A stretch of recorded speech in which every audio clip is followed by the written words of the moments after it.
नमस्कार, स्वीकार करिए अपने दोस्त रसल रघुवंशी का।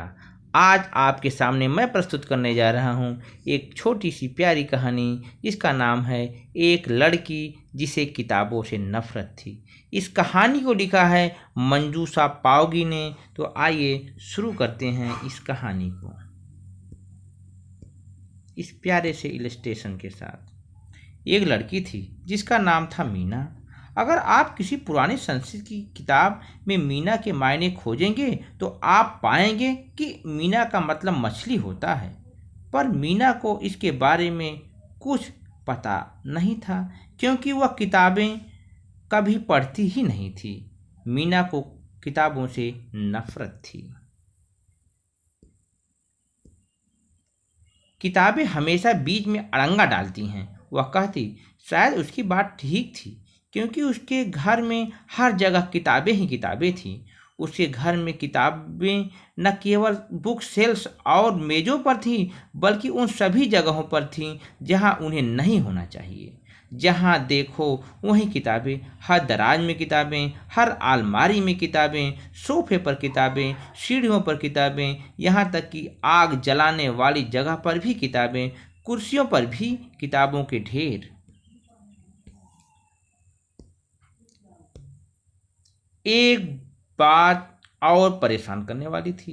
मीना के माता पिता रोजाना और नई नई किताबें लाते थे। वे किताबें खरीदते, दोस्तों से मांगते, लाइब्रेरी से लाते। वे हर समय नाश्ते, दोपहर के खाने और रात के भोजन के समय भी किताबें पढ़ते। पर जब कभी भी वे मीना से पूछते कि क्या वह कोई किताब पढ़ेगी, तो अपने पैर पटकते हुए चिल्लाती, मुझे किताबों से नफरत है। और जब कभी उसके माता पिता उसे किताबें पढ़कर सुनाने की कोशिश करते तो वह दोनों हथेलियों से अपने कान बंद कर लेती और जोर से चीखती, मुझे किताबों से नफरत है। शायद पूरी दुनिया में एक और ऐसा जीव था जिसे मीना से भी ज़्यादा किताबों से नफरत थी, और वह थी मीना की बिल्ली मैक्स। जब मैक्स बहुत छोटी थी तो एक दफ़ा उसकी पूंछ पर एक भारी भरकम एटलस गिर गई। इससे मैक्स की पूंछ का सिरा मुड़ गया था। उस दिन से मैक्स ने कसम खाई थी, अब वह किताबों के ढेर के ऊपर ही बैठेगी, नीचे कभी नहीं। इलस्ट्रेशन देखिए, मीना किताबों से कितना परेशान है। उसे हर तरफ घर में किताबें ही किताबें नजर आती हैं। एक दिन मीना ने सुबह वॉश बेसिन में से किताबों को बाहर निकालकर फिर वह किचन में जाकर अपने और मैक्स के लिए नाश्ता बनाने लगी। उसने पहले किताबों के ढेर की एक सीढ़ी बनाई और उस पर चढ़कर कॉर्नफ्लेक्स का डिब्बा उतारा। अब उसने फ्रिज खोला तो उसमें पत्रिकाएं भरी थी। उसने उन्हें हटाकर अंदर से दूध निकाला। उसने कुछ दूध अपने कटोरे में और कुछ मैक्स के कटोरे में डाला। फिर वह चिल्लाई, मैक्स नाश्ता तैयार है। पर मैक्स नहीं आई।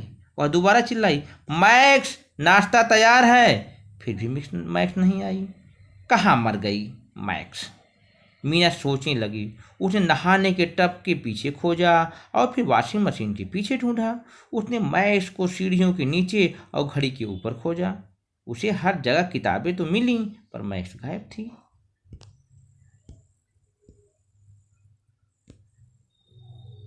फिर उसे दूर से मियाऊं की आवाज़ सुनाई दी।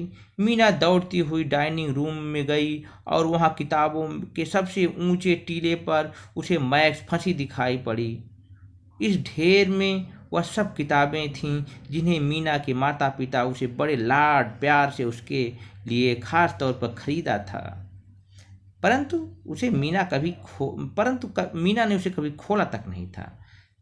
सबसे नीचे दबी थी बिना शब्दों वाली चित्रकथाएं जिन्हें उसके बचपन में खरीदा था।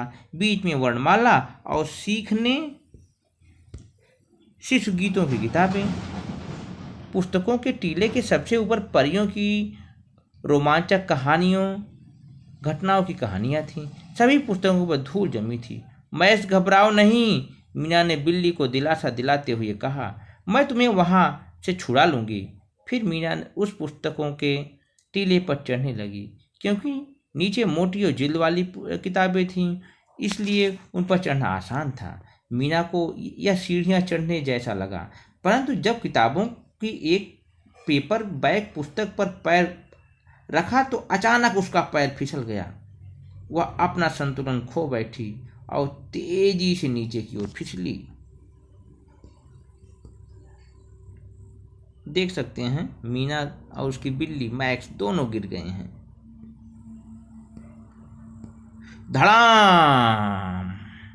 एक जोरदार धमाका हुआ। सारी किताबें इधर उधर उड़ने लगीं। पहली बार किताबों की जिल्द खुली थी और उनके पन्ने पलटने लगे। जैसे ही किताबें गिरी, एक अजीब सी बात होने लगी। किताबों में से लोग और जानवर निकलने लगे और जमीन पर गिरने लगे। वे एक दूसरे पर गिरने लगे और इससे पुस्तकें और कुर्सियां भी इधर उधर लुढ़कने लगीं।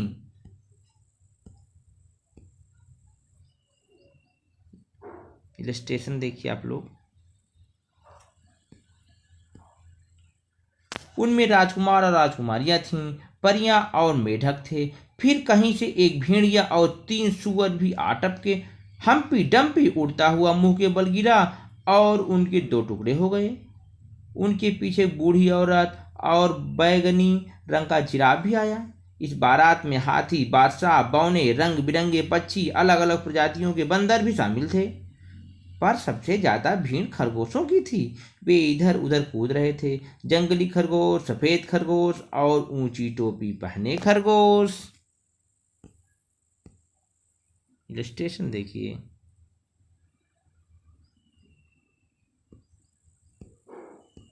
मीना उन सबके बीचों बीच बैठी थी।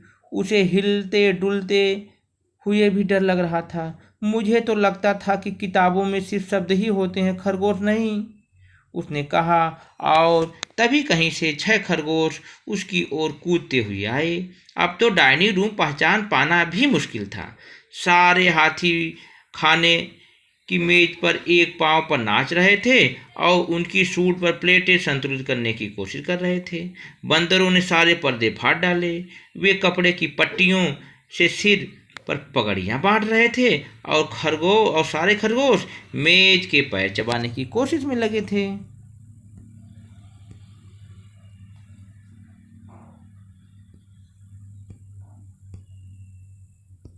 यह सब बंद करो, मीना चिल्लाई, वापस जाओ। परंतु कमरे में इतना शोर शराबा मचा था कि किसी को मीना की बात सुनाई ही नहीं पड़ी। फिर मीना ने पास के खरगोश की गर्दन पकड़कर उसे एक सचित्र कहानी की किताब में ठूसने की कोशिश की। इससे खरगोश इतना डर गया कि वहां से दुम दबाकर भागा। मीना ने जब दूसरी किताब खोली तो उसमें से 4 बत्तखें उड़ती हुई बाहर निकली। मीना डर गई। उसने झट से किताब बंद कर दी। इससे काम नहीं बनेगा, मीना ने कहा। मुझे तो यह भी नहीं पता कि कौन सा जानवर किस किताब से आया में जाएगा। फिर उसने 1 मिनट के लिए सोचा। अब मुझे समझ में आया। उसने कहा, मैं हर जानवर से जाकर पूछूंगी कि वह किस किताब में रहता है।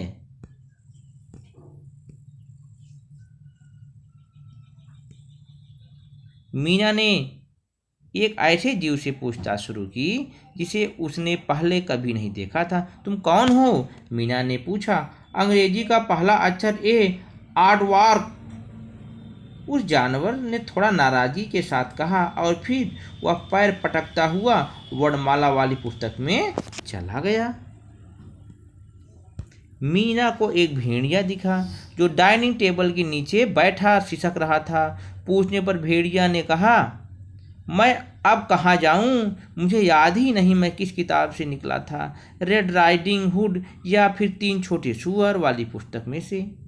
यह कहकर भेड़िए ने मेजपोश पर अपनी नाक पोंछी। पर मीना उस भेड़िए की कोई मदद नहीं कर पाई क्योंकि मीना ने कभी कहानियों पढ़ी ही नहीं थी। तभी मीना के दिमाग में एक बात आई। उसने पास रखी एक किताब उठाई और उसे जोर से पढ़ने लगी। बहुत पुरानी बात है। मीना ने पढ़ना शुरू किया। किसी दूर दराज के देश में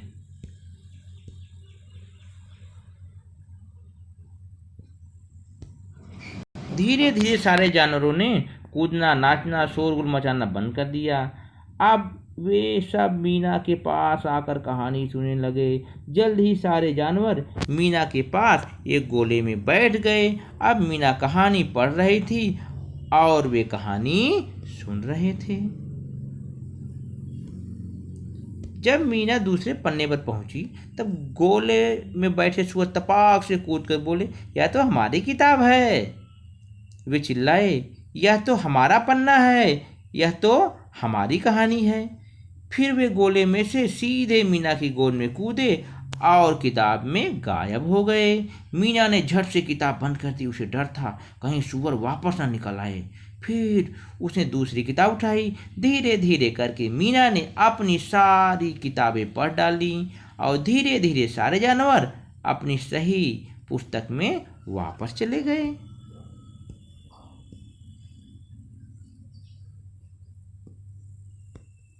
अंत में कमरे में नीली जैकेट वाला एक खरगोश ही बाकी बचा। अब मीना ने पीटर खरगोश की कहानी वाली किताब उठाई। कितना अच्छा हो अगर यह खरगोश मेरे पास रह जाए।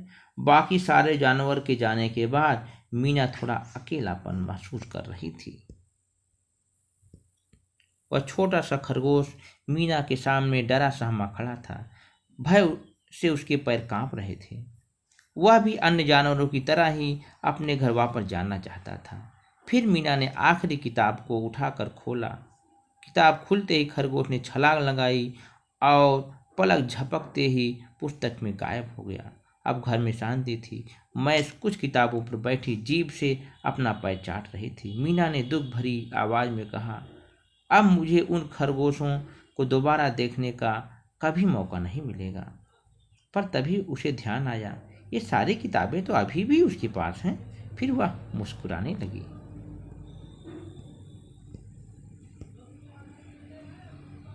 स्टेशन देखिए कितना प्यारा है। माँ बाप देख रहे हैं मम्मी पापा की मीना पढ़ रही है। उस शाम जब मीना के माता पिता वापस आए तो उन्हें अपनी आंखों पर यकीन ही नहीं हुआ। उन्होंने देखा कि सारे पर्दे फटे थे और बहुत सारे कप प्याले टूटे थे। उन्हें देखा कि मेज के पैर भी कुतरे हुए थे। परंतु उन्हें सबसे बड़ा आश्चर्य यह देखकर हुआ कि मीना सारी किताबों के बीचों बीच बैठी थी और वह सच में एक किताब पढ़ रही थी। मेरे प्यारे प्यारे साथियों, किताबों को पढ़ने सीखिए। और यह किताबें जो होती हैं हमें संसार के बारे में, विज्ञान के बारे में, समाज के बारे में, संस्कृति के बारे में रूबरू कराती हैं। तो पढ़ते रहिए। फिर मिलेंगे हम एक नई कहानी के साथ। तब तक अपने अपनों का ध्यान रखिए। नमस्कार, धन्यवाद।